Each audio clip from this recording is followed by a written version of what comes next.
I've just completed 31 days off of social media, and I wanted to share what I learned and how it can make a huge difference to you, just like it did to me. Let me take you back 20 years. The dawn of social media for me began with MSN Messenger and MySpace. Since then, social media has been a constant companion for me. But last month, I took a deliberate break for a few reasons. One big one, I found myself doom scrolling more than I wanted to admit. Instead of using social media constructively, I was letting it interfere with my life. Doom scrolling, it's that endless, mindless scroll through negative news and posts that really aren't adding any value to your life. Despite curating my feed to see what I wanted, I realised it was no longer serving me and I needed to take a break just to reset and reflect. This really reminded me of my time living in South Africa nearly 15 years ago. Each time I returned home to my hometown in Essex, it felt like time had just stood still. South Africa seemed almost like a dream that I'd just woken up from.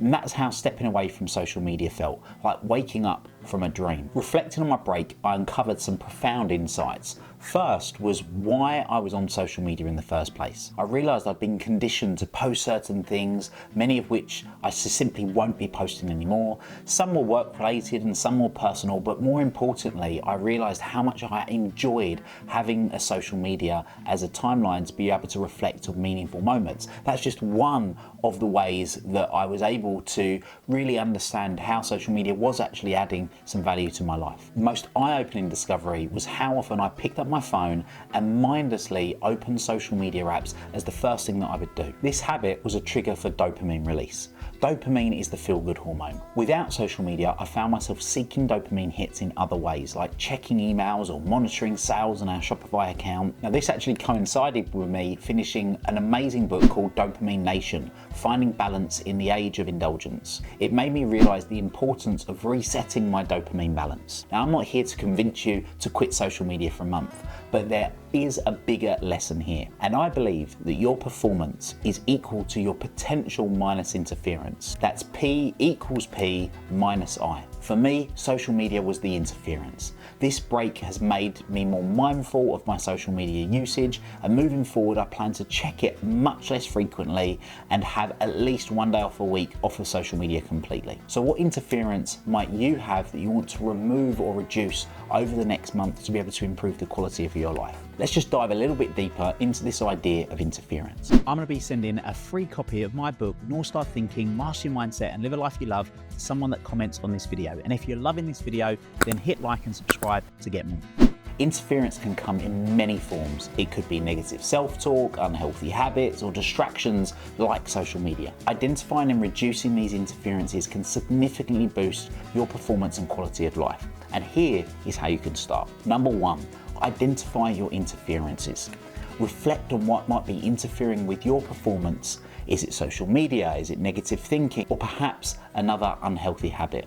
Make a list of what you think these are and put them in order of hierarchy, with the most painful and the most interfering number one. Number two is set clear boundaries. Once you've identified what the interference is, you can set clear boundaries. For me, it was limiting social media usage. For you, it might be setting a time limit on your phone or designating no phone zones in your home. Number three, find healthy alternatives. Replace the interference with a healthy alternative. Instead of mindlessly scrolling, engaging activities that bring you joy and fulfillment. This could be reading or exercising or spending quality time with loved ones that you're not currently doing. Number four, practice mindfulness. Be present in the moment. Mindfulness helps you to become more aware of your habits and make conscious choices, whether that's through meditation, journaling, or simply taking a few deep breaths. Mindfulness can help with interference substantially. And number five, review and adjust. Regularly review your progress and make adjustments as needed. It's a continuous process of improvement. If you've not watched my videos before, you may not have heard me talk about North Star. Your North Star is your ultimate guiding life mission. It's the overarching purpose that directs your actions and decisions. It's your guiding light. When you align your actions with your North Star, you create a life that's not only meaningful, but also deeply fulfilling. During my break from social media, I found time to reflect on my own North Star.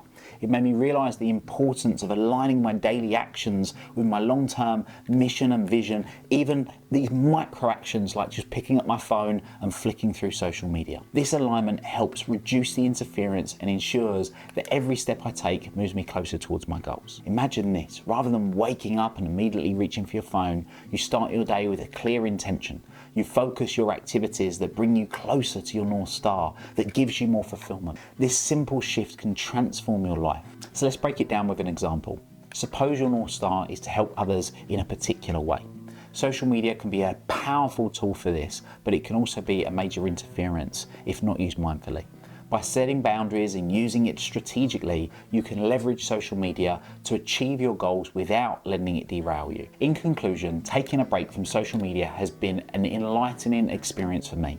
It's helped me identify and reduce interference, helped me realign actions with my North Star to be able to find healthier ways to get that dopamine hit, but still be able to connect and use social media in a way that I want to use it, in a way that feels constructive and beneficial, in a way that it adds to my life. So what interference are you willing to reduce or remove over the next month? How can you align more of your actions with your North Star? Start small, be mindful, and remember your performance is equal to your potential minus interference. I'd love for you to comment below with your thoughts on social media breaks and how you plan to reduce interference in your life. For more on living a purposeful life, check out some of the resources linked in the description, and let's continue this journey together of your evolving one step at a time. By weaving together these insights and aligning them with the concept of reducing interference and creating your North Star, we've created a seamless, engaging and actionable guide for you to transform your life and achieve your fullest potential.